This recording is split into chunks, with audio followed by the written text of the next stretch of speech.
के ज़कात खोर, अरे निकलो निकलो, बैतुल मुकद्दस की आजादी के लिए तुम नहीं निकलोगे, मस्जिद अक्सा की अजमत के लिए तुम नहीं निकलोगे, लेकिन यहूदियों की दलाली के लिए पहले निकल जाओगे।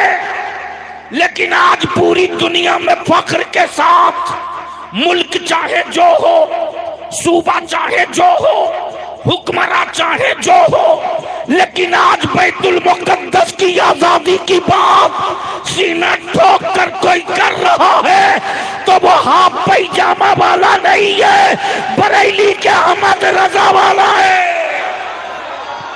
नारे तकबीर, या रसूल अल्लाह, या रसूल अल्लाह, जिंदाबाद जिंदाबाद, वाह वाह वाह वाह। और इसे मुझे कोई रोक नहीं सकता, नहीं रोक सकता। और मैं अपने जवानों से विनती करके कहूंगा, खबरदार खबरदार,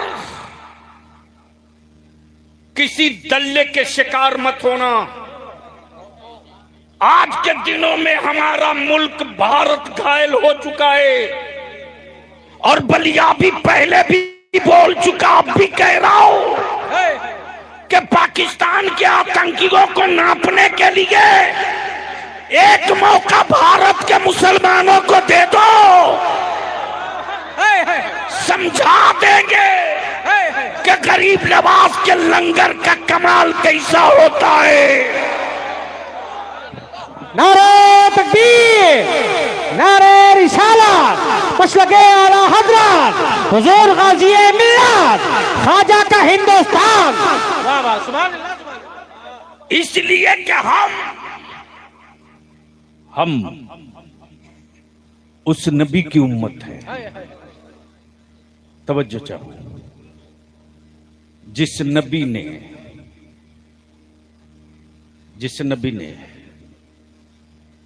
गंदगी से गंदगी साफ करने का हुक्म नहीं दिया है। अच्छा, मेरे देश का पागल भी जानता है कि पेशाब से पेशाब नहीं धोया जाता। क्या कहने? समझ गए हो तो बोल लो, अरे धक्का ना देना पड़े, समझ गए हो तो बोल लो। यानी उस पागल को भी मालूम है कि नफरत से नफरत नहीं मिटाया जाता, मोहब्बत से नफरत को दफन किया जाता है। इसलिए मैं अहले सुन्नत के जवानों से अपील करूंगा, किसी धर्म, किसी मजहब, किसी समुदाय की बेटी हो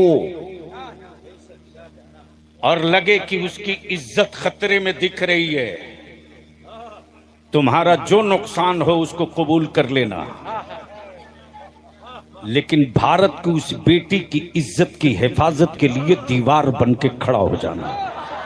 बहुत उम्दा पैगाम, ताकि जब वो लौट कर अपने घर जाए तो अपनी माँ बाप को ये कह सके कि किसी और के मोहल्ले में इज्जत की कोई गारंटी नहीं है, लेकिन जहां एक नबी वाला होगा जान पर खेल जाएगा, लेकिन देश की बेटियों की आबरू नहीं लूटने देगा। लाजवाब लाजवाब, वाह वाह वाह वाह। ये मेरे नबी का हुक्म है, मेरे रसूल की, मेरे मुस्तफा की। अब पलट जाइए, जुर्म मेरे, बोलोगे तो बोलूंगा यार। अरे धक्का ना देना पड़े, धक्का ना देना पड़े, धक्का समझ गए हो तो बोल लो, बोल लो। हजरत, जुर्म मेरे, रहीम रब, इसियां मेरे, करीम रब, पाप मेरे, सत्तार रब, गुनाह मेरे, गफ्फार रब, और वही बुला भी रहा। आ आ आ काबे में आऊं? नहीं। मुजदलफा में? नहीं। अरफात में? नहीं। मना में? नहीं। मुजदलफा में? नहीं। गारे हिरा में? नहीं। कोहे तूर पे? नहीं। कोहे नूर पे? नहीं। कहां आऊं मौला, कहां आऊं, कहां आऊंगा? तो आगे कुरान कहता जाऊका, माशाअल्लाह माशाअल्लाह, ओए जोर से जोर से जोर से तवज्जो चाहो।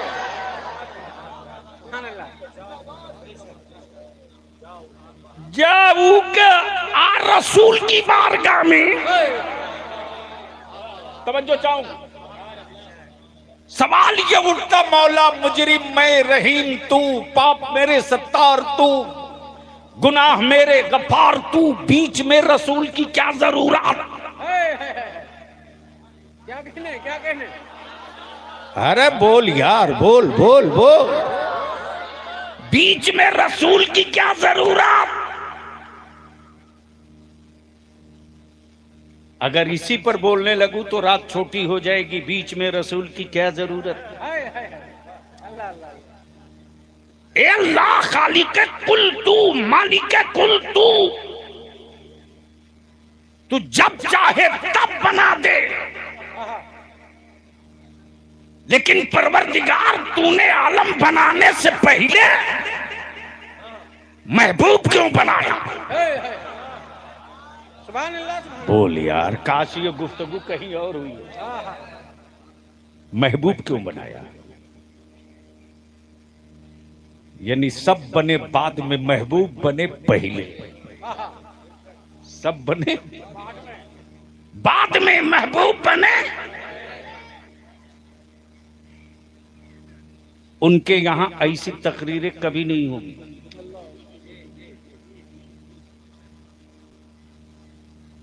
पूछना बेसाइज के पैजामा वालों से कि कुरान करीम की आयत है जाऊ का आ, तो कहां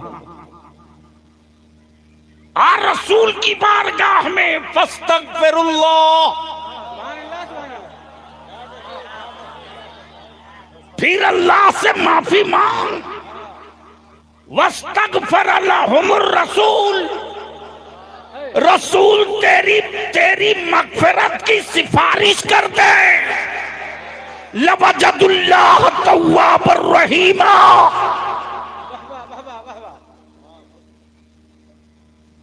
ये बात वो नहीं कहेंगे, ये बात वही कहेगा जो इमाम अहमद रजा के मैखाने से निकला है। तो सवाल ये उठता मौला गुनाह मेरे रहीम तू, इसिया मेरे करीम तू, बीच में रसूल की क्या जरूरत? तो आपको शायद याद हो, या 18-20 साल वाले उम्र वालों को शायद कम याद हो, 25 पार जो कर गया हो उसको याद होगा। आज से तकरीबन 22-23 साल पहले एक मर्तबा भारत के नहीं पूरी दुनिया के साइंसदानों ने एक साथ ये घोषणा किया, ऐलान किया कि कल का सूरज इतने बजे से इतने बजे तक ग्रहण में होगा और उससे निकलने वाली जो किरणें होगी वो इतनी खतरनाक होगी कि अगर गलती से किसी ने देखने की कोशिश की नंगी आंखों से तो उसकी आंखों की बीनाई जा सकती है। ए बेटा बैठ जाओ।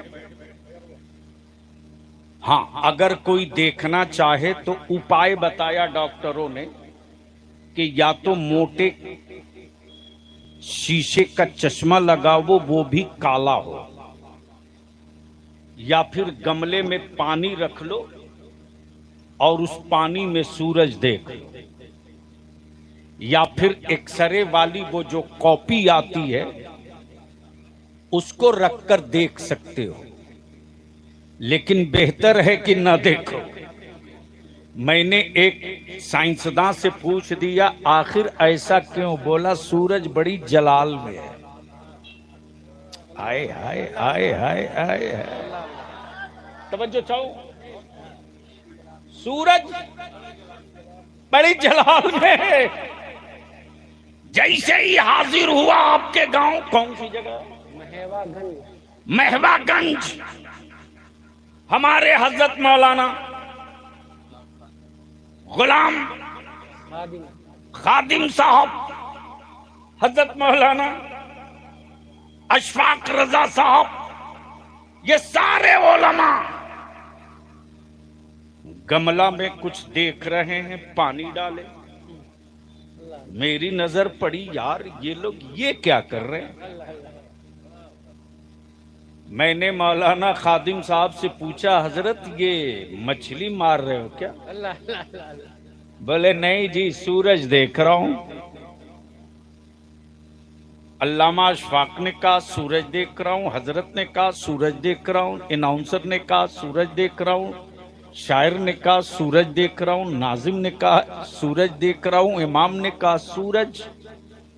मैं भी सोचते रहा, यार वो तो आसमान पे रहता है, ये गमला में कब आया?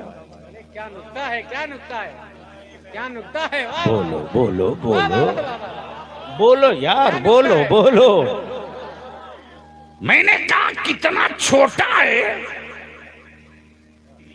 मछली के साइज का, कि गमले में आ गया। मौलाना अशफाक ने कहा वो नहीं आया है, उसके जलवे आए हैं। जोर से जोर से जोर से, अरे बोल यार, बोल बोल बोल। मैंने कहा है तो अकेला, इतनों के गमले में कैसे आ गया?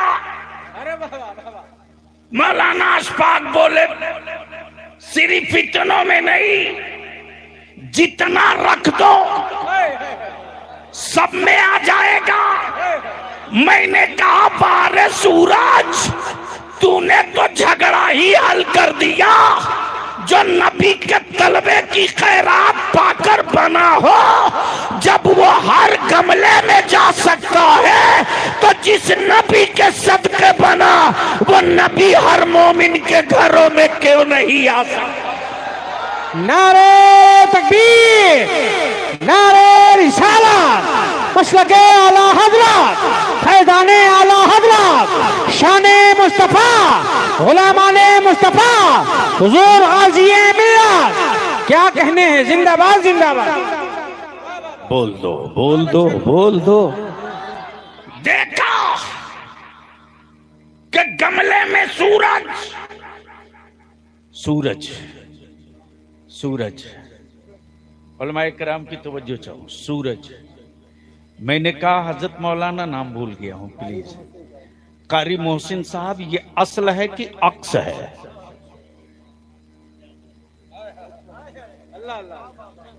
ये ओरिजिनल है या डुप्लीकेट? ओरिजिनल है या फोटोकॉपी? तो बोल पड़े ये असल नहीं, ये अक्स। अब बलिया भी कहता असल मुस्तफा, अक्स अबू बकर, असल मुस्तफा, अक्स फारूक आजम, असल मुस्तफा, असल उस्मान गनी, असल मुस्तफा की जात, अक्स मौला अली। अब बलिया भी यहाँ रुक कर गई तो अहले बैत और करबला के नाम पर राफजियत फैलाने वाले गुंडों, कोई अबू बकर को छोड़कर मौला ही नहीं हो सकता, और कोई मौला अली को छोड़कर सैयदना अबू बकर सिद्दीक का नहीं हो सकता। क्या कहने हैं, वाह वाह वाह वाह वाह। नहीं हो सकता, हक है, हक है। नहीं हो सकता। असल अक्स, आए हाय हाय, बोलो तो बोल दो, बोलो तो बोल दो। हजरत हजरत तवज्जो चाहो, बहुत जिंदा, वाह वाह वाह वाह। असल अक्स, असल है मदीने में। एक ही तो अक्स आया था भारत में जिसका नाम मोइनुद्दीन था। बोले यार, बोलो बोलो बोलो। और उस अक्स ने समझा दिया कि जब असल नहीं बदला है तो अक्स भी नहीं बदलेगा। अगर रोज असल सलामत है, असल सलामत है, तो फोटोकॉपी होते रहेगा। अक्स सलामत है तो फोटोकॉपी होते रहेगा। ये अमेरिका की बनाई फोटोकॉपी मशीन नहीं है, डाई दी हुई है मुस्तफा की और ढाला हुआ है सैयदना अबू बकर का। जो निकलेगा वो हूबहू वही निकलेगा, जो चेहरों से पहचाना जाए, जो पेशानी से पहचाना जाए, जो हया से पहचाना जाए, जो सूरतों से पहचाना जाए। लेकिन ये भी कम थोड़ी है, मोहल्ला देखकर पैजामे का साइज,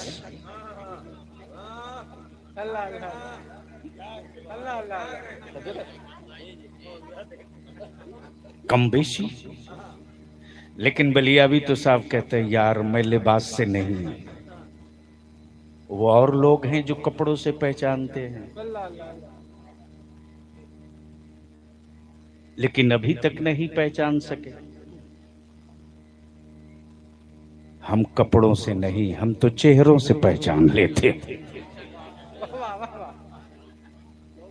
बस दिल लगा लीजिए, आखिरी हिस्सा गुफ्तगू का ज्यादा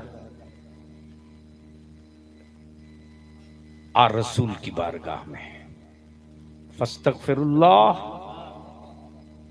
फिर अल्लाह से माफी मांग। ईमान वालों, एक मौका अब भी है। जुर्म मेरे रहीम रब, गुनाह मेरे करीम रब। मान लीजिए भैया, या तो बैठ जाओ या तो जाओ। नहीं, चूंकि वो उनकी मर्जी की गुफ्तगू नहीं है ना, मैं तो पहचानता हूं। अब मैं आपसे एक बात पूछूं, ईमान वालों बताओ, ये नौजवान पार्टी लोग जो भाग रहा है, इनको जरा गौर से देख लो, कौन आदमी किधर जा रहा है, और उनको रोकिए मत, जाने दीजिए, सिर्फ पहचान लीजिए। बाइक से जाए तो नंबर याद कर लीजिए, इसलिए कि इस तरह के हादसे होते रहते। एक बार मेरे साथ हजरत बंगाल में हुआ, पटना में उन दिनों मैं असेंबली में था और बजट सेशन चल रहा था। ए लड़के, ए जाओ घर जाओ, वो जो साउंड बॉक्स के पास खड़े हो क्या कर रहे हो, घर जाओ या बैठो, तमाशा है क्या?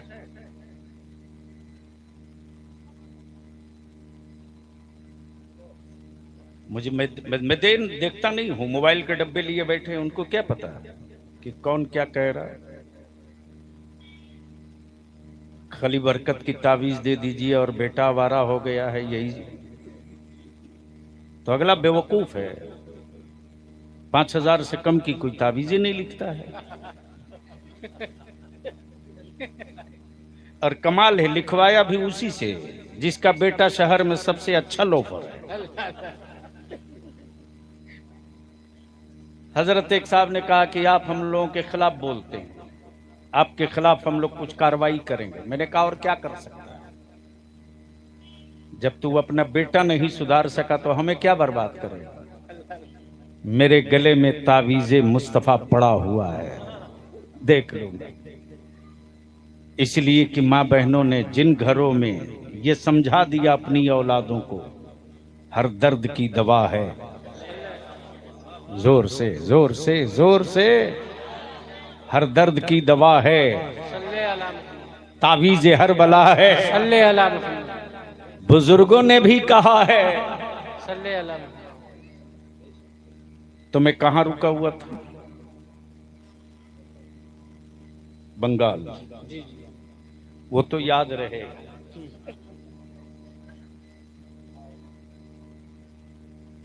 जैसे ही पहुंचा, बजट सेशन चल रहा था, निकलते निकलते 5 बज गया पटना से। जाना है 350 किलोमीटर, बाई रोड चलते रहा। रात को 1 बजे पहुंचा, सीधे जलसे में स्टेज पर पहुंचा, बयान किया, वापस लौटा तो 2nd डे असेंबली बंद थी। मैंने कहा अब हिम्मत नहीं पड़ रही, चलो सर्किट हाउस में। तो जैसे ही पूर्णिया पहुंचा मैं सर्किट हाउस, वैसे ही फजर के बाद तुरंत घंटी बजी। मैंने कहा या अल्लाह अब किसका? तो उधर से बंगाली दादा फोन उठाया, बोला हम बंगाल से बोलता है। मैंने कहा बोल भाई क्या बोलता है? बोला हम ये बोलता है कि रात आप जलसे में आया क्यों नहीं?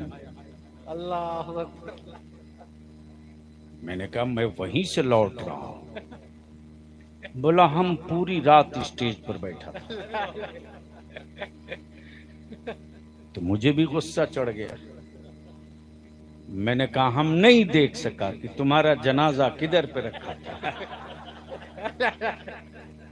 वरना पढ़ के आता।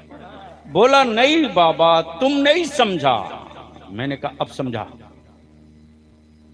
बोला आप लोग बोलता है जहां अल्लाह रसूल का जिक्र होता है वहां रहमत की बारिश होता है।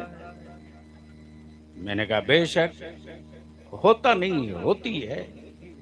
बोला बात वही है, होता हो कि होती है। मैंने कहा फिर क्या हुआ? बोला आज मेरे गांव में उल्टा हो गया। मैंने कहा क्या हुआ? बोला इधर रात भर जलसा होते रहा, उधर मेरे गांव में कई घरों में रात भर चोरी होती रही। मैंने कहा तो कसूर हमारा तो नहीं है।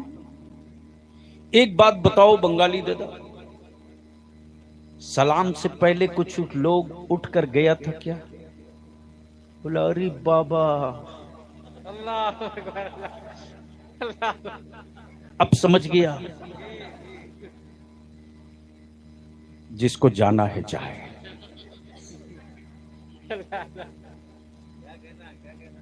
लेकिन जाने वाले को गौर से देख लो कौन मनई किधर से जा रहा है, ताकि एसएचओ को ये नहीं कहना पड़े, ज्यादा दिक्कत ना हो। इतने ही कहना सर इतने बजकर इतने मिनट पर माननीय बरफला साहब गए थे, बाकी तो आप समझते ही हैं। जाबू का आ रसूल की बारगाह में जोर से जोर से जोर से, ए अल्लाह माफ तू करेगा, रहीम तू, करीम तू, सत्तारो गफ्फार तू, और तू ही भेज रहा रसूल की बारगाह में। तो बलिया भी कहता मुल्ले जब अल्लाह खुद ही रसूलुल्लाह की बारगाह में भेज रहा तो रोकने का इख्तियार तुझको किसने दे दिया? क्या कहने जा रसूल की बारगाह में, फस्तगफिरुल्लाह, फिर अल्लाह से माफी मांग। हजरत कारी मोहसिन साहब मदरसे में है। इनके मदरसे के दो तालिब इल्म ने एक साथ जुर्म किया, दो। जब जुर्म कर दिया तो इन्होंने डांटा, समझाया, कहा दोबारा ऐसी गलती मत करना वरना खारजा कर। उन्हीं दोनों ने अगले हफ्ते में वही काम कर दिया। अब इन्होंने मंगाया रजिस्टर का, अब भी इस वक्त से मदरसा खाली कर दो, ये बिल्डिंग ये इमारत तेरे लिए अब नहीं, गेट आउट, निकलो। एक बेचारा बिस्तरा लेके चल दिया, चल दिया तो चल दिया। दूसरा उसमें शहर छोड़कर नहीं गया, मोहल्ला छोड़कर नहीं गया, सदर और सिगरेटी के घर पे सामान रख दिया और ढूंढते रहा कि कौन शहर में ऐसा है जो कारी साहब को पटा ले। बोलोगे तो बोलूंगा, बोलोगे तो बोलूंगा। कौन है जो पटा ले? लड़का पहुंच गया सिगरेटी के पास, मैनेजर के पास। मैनेजर साहब मैं एक्सेप्ट करता हूं, अब मैं दोबारा ऐसी गलती नहीं करूंगा। मैनेजर की सिफारिश आई, कारी साहब ने नामंजूर कर दिया, सदर की आई रिजेक्ट कर दिया, खाजिम की आई मुस्तरद कर दिया, सेठों की आई मुस्तरद कर दिया। इसी बीच में उस तालिब इल्म को किसी ने बता दिया कि चले जाओ मौलाना खादिम साहब के पास। मौलाना कारी अशफाक मोहसिन से इतनी बनती है ना कि मौलाना खादिम की कारी मोहसिन काट ही नहीं सकते। हाय हाय, बोलो बोलो बोलो बोलो। तालिबे इल्म आ गया, बोरिया बिस्तरा लिए मौलाना खादिम साहब के पास। इन्होंने तालिब इल्म का चेहरा देखा, उतरी हुई शक्लो सूरत, फटे हुए पैजामे और उस पे लगे पैबंद, पैरों में हवाई चप्पल, भूख से सटा हुआ पेट। कारी साहब मौलाना खादिम साहब ने कहा, पहले सामान रख, वजू कर, खाना खा, बाद में बताना कैसे आना हुआ। जब कुछ खा पी लिया उसके बाद कहा, हजरत मैं कबूल करता हूं कि मैंने जुर्म किया है, मैं मुजरिम हूं, लेकिन आप कह देंगे ना तो कारी मोहसिन साहब माफ कर देंगे। इन्होंने उस तालिब इल्म को लिया, लेकर सीधे अपने पीछे पीछे मदरसे में। तालिब इल्म पीछे है, मौलाना खादिम साहब आगे हैं। जैसे ही मदरसे में कदम रखा वैसे ही मसनद छोड़ उठ गए आगे। दुआ गले मिले और बोल पड़े, अचानक कैसे आना हुआ। तो मौलाना खादिम साहब ने कहा, देखिए अब तक अकेले आता था, आज मैं मुजरिम को लेकर आया। बोल यार, बोल यार, बोल यार, अरे बोल दे, बोल दे। आज मैं मुजरिम को लेकर आया हूं।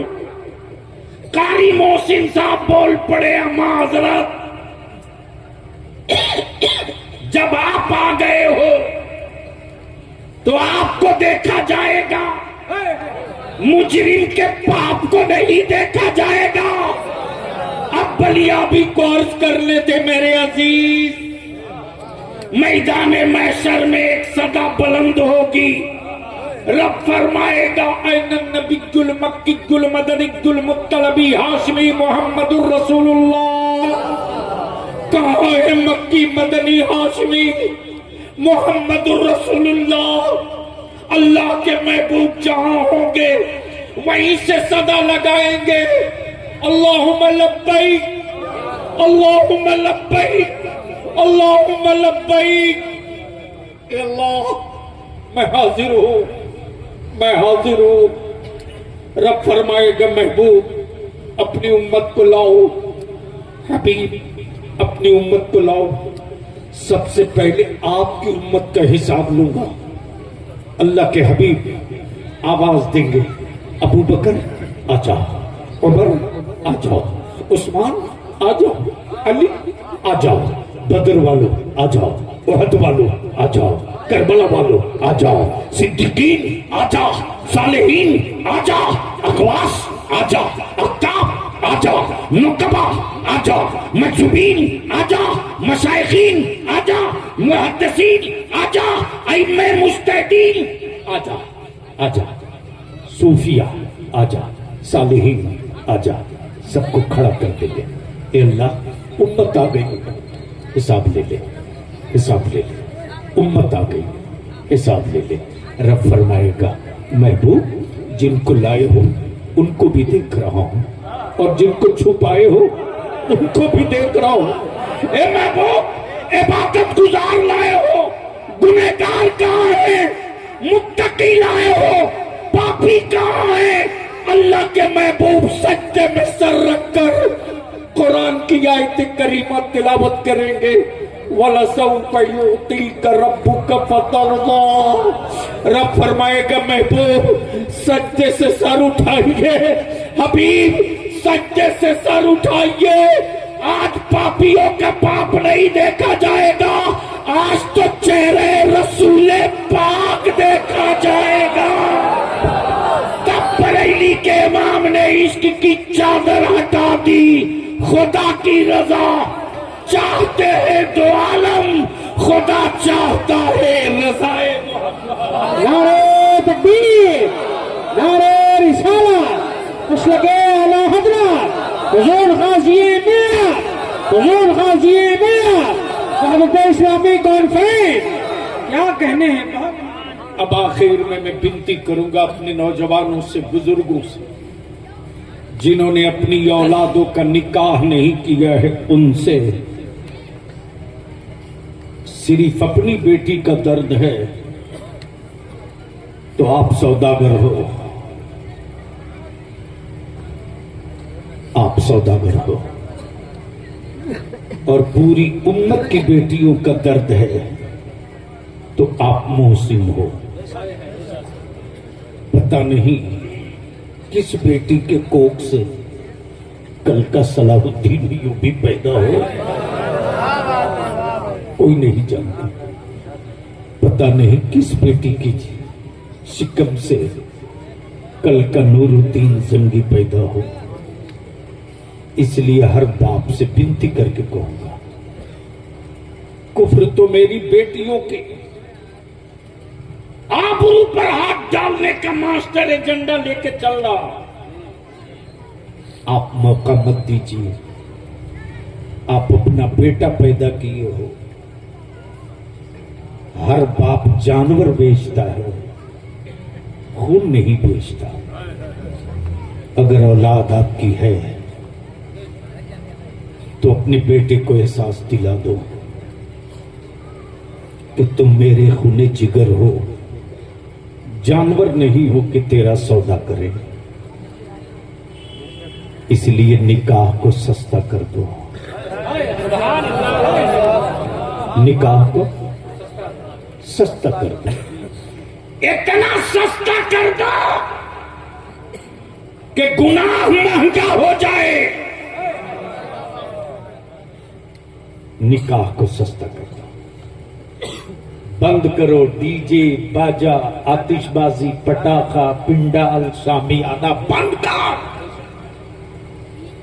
कम से कम पैसे में अपनी औलादों का निकाह करो और उसी पैसे को बचाकर अपने बेटों को पढ़ाओ।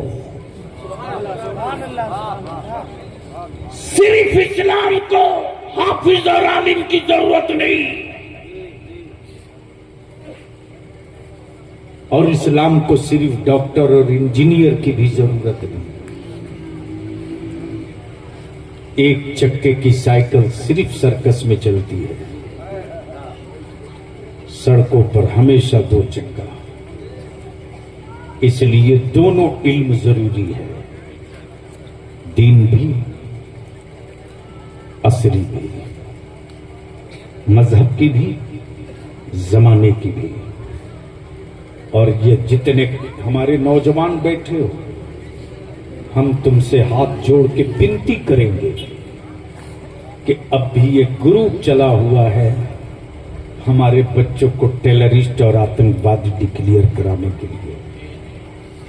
इसलिए सोशल मीडिया और व्हाट्सएप, फेसबुक चलाने वालों, ट्विटर हैंडल पर रहने वालों, खबरदार, कोई जज्बाती मैसेज टोपी, दाढ़ी, पगड़ी की शक्ल में भेजे, अल्लाह के वास्ते उसको वही दफन कर देना। इसलिए कि कुछ तस्वीरें रखी हुई हैं ताकि मार्केट और बाजार में मुसलमानों की औलादों को भारत का दुश्मन साबित किया जा सके। मोबाइल के डब्बों में अपनी नस्लों के दफन का इंतजाम मत करो,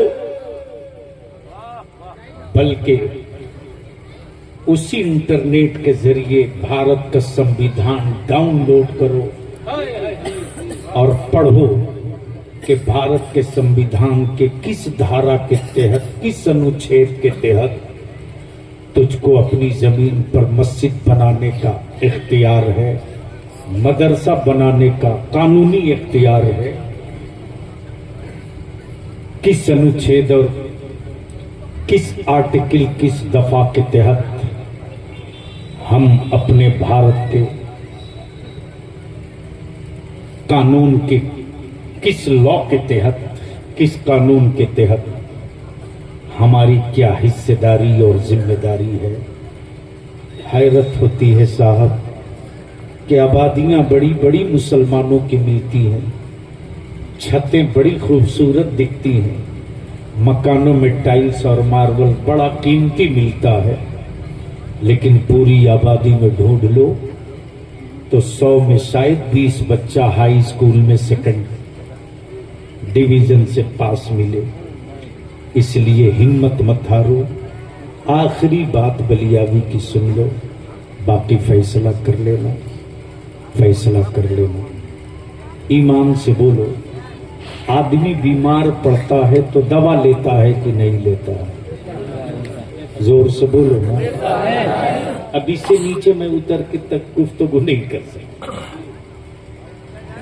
अच्छा मान लो आप बीमार पड़ो, अल्लाह न करे ऐसा, और दवा दुश्मन की दुकान में मिले, बोलो लोगे कि नहीं लोगे?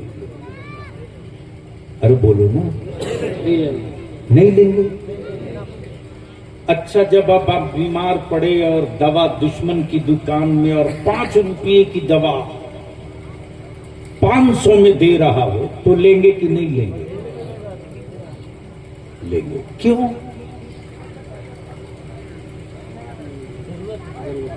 अरे क्यों? जानना चाहिए। जिंदगी की जरूरत है, दवा लेनी पड़ेगी। मैं अपनी कौम के सभी नौजवानों से विनती करके अपील करूंगा,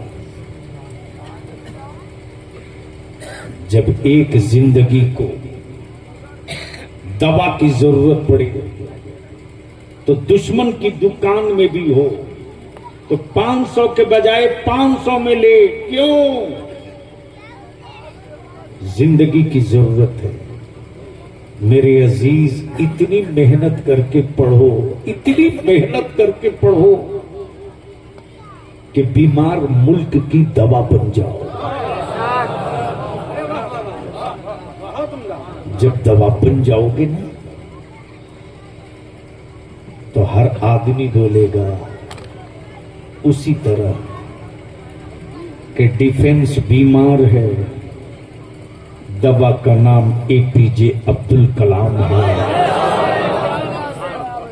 इसलिए मेहनत करके पढ़ो और मस्त मकान हवेली कोठी बनाओ।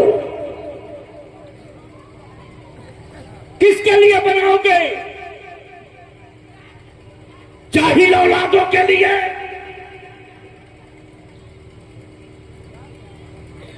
जिसको जमीन पर चलने ना आता हो वो मार्बल पे चल सकेगा? रहने दो टूटी खाट पे, लेटने दो जमीन पर, मत 3 टाइम खा 2 टाइम खा। बंद करो महंगी शादी और पैसे को बचाकर अपनी औलादों को पढ़ा दो। और पढ़ने वाला ये सोचकर पढ़ कि मैं दवा बनूंगा, दवा। इस जज्बे के साथ पढ़ोगे ना तो हर गांव से 2-4 कलम खड़ा हो जाएगा। तब हमारे उलमा मस्जिदों के मेहराब में सीना ठोक कर कहेंगे कि मस्जिदों के मेहराब में खड़ा होकर अकीदे का मुसल्ला हम बचाएंगे। कलम का पावर तुझे मिल गया है, मस्जिदों का मीनारा तू बचाएगा। इसके लिए मैं उलमाए अहले सुन्नत से अपील करूंगा, एक मीटिंग होनी चाहिए पूरे जिला के उलमाए कराम की, और वो मीटिंग घड़ी देखकर नहीं हो, जरूरत देखकर हो। अगर सुबह से मीटिंग शुरू हो तो शाम को 7 भी बजे तो कोई फर्क नहीं, लेकिन एक रूट चार्ट, एक कैलेंडर तय करके उठा जाए एक तहसील है तो उसमें मेरी मस्जिदें कितनी हैं, ईदगाहें कितनी हैं, मदरसे कितने हैं। मकतब नहीं है तो क्यों नहीं है? अगर उस गांव में पार्टीबाजी है तो वो खत्म कैसे होगी, और निकाह सस्ता कैसे किया जाएगा? हमारे बच्चे नहीं पढ़ रहे हैं तो क्यों नहीं पढ़ रहे हैं? इसलिए कि मैं खूब जानता हूं, जब मुठिया के चावल से और ज़कात के सिक्कों से जब मदरसों की चटाई पर लाखों लाख की परवरिश कर सकते हैं, तो 2 डब्बा चावल और बढ़वा देंगे तो अपनी कौम के बच्चों को डॉक्टर और इंजीनियर भी बना सकते हैं, IAS और IPS भी बना सकते हैं। शर्त है कि आलिमों को हर दौर में ताना सुनकर काम करना पड़ा है, इसलिए कि आलिम वारिस होता है, मुलाजिम नहीं होता, और जो वारिस होता है वही मालिक होता है। इसलिए मुझे उम्मीद है कि आप हजरात कोई एक कैलेंडर तय करें और हमें खबर करा देंगे। 1-1.5 माह पहले अदारे शरिया की शाख भी खुल जाएगी, लेकिन सबको एक होना पड़ेगा, सबको एक होना पड़ेगा। और मैं खूब जानता हूं कि जब मेरे जवानों को पता चल जाएगा ना कि मेरे मुस्तकबिल की जंग लड़ने के लिए अब आलिम मैदान में आ गए हैं, तो मेरे आलिम को मोटरसाइकिल में तेल है कि नहीं ये सोचना नहीं पड़ेगा। हमारे बच्चे गरीब होने के बावजूद भी दिल के बड़े सखी हैं। एक सिस्टम और एक कैलेंडर बनाकर निकल लिया जाए। कितनी तहसील होगी यहां? 7 तहसील है। 7 तहसील के नुमाइंदा उलमाए कराम की एक लिस्ट बने और एक अहले सुन्नत के जिम्मेदार सरमायादारों की भी लिस्ट बने, और जो पढ़े लिखे इंटेलेक्चुअल्स हैं उनकी भी लिस्ट बने। अगर डॉक्टर और एडवोकेट्स और वकला हैं उनकी भी लिस्ट बने, और कंबाइंड मीटिंग हो, इसलिए कि इस्लाम सिर्फ मेरे लिए नहीं है, इस्लाम सबके लिए है। तो जब मुस्तफा का दीन का वारिस हो और मुल्क के आइन और संविधान का समझने वाला नुमाइंदा हो और समाज को कांधे पर उठाने वाला बहादुर हो, और ये तीनों कांधे और दिमाग अगर एक जगह जमा हो गया तो जो काम हम 5 साल में नहीं कर सकते वो काम हम 5 महीने में करके दिखा सकते हैं। बोलो, ये तहरीक छेड़ी जाएगी तो साथ दोगे कि नहीं दोगे? धीरे से बोल रहे हो, धीरे से बोल रहे हो, हाथ उठा के बोलो, साथ दोगे कि नहीं दोगे? इधर वाले जो लोग इधर आए हैं, दूर दराज हैं, अगर साथ देंगे तो 1 मिनट के लिए आगे आ जाइए। सब लोग सामने आ जाइए, सामने। उधर जो पर्दे पर है, बाइक पर बैठे हैं, अगर मेरी बात समझ गए हैं और हिम्मत है कि आप भी इस कारवां के साथी बन सकते हैं, तो जरा अंदर आ जाइए पिंडाल के। अगर समझ गए हो तो आइए। सुभान। ए भैया, वो 4 हीरो हैं, 300। अल्लाह खैर करे। समझ गए हैं तो आ जाइए। 1 मिनट के लिए खड़ा हो जाइए, खड़ा हो जाइए। सुभान अल्लाह। जो बाहर हैं समझ गए हो, अंदर आ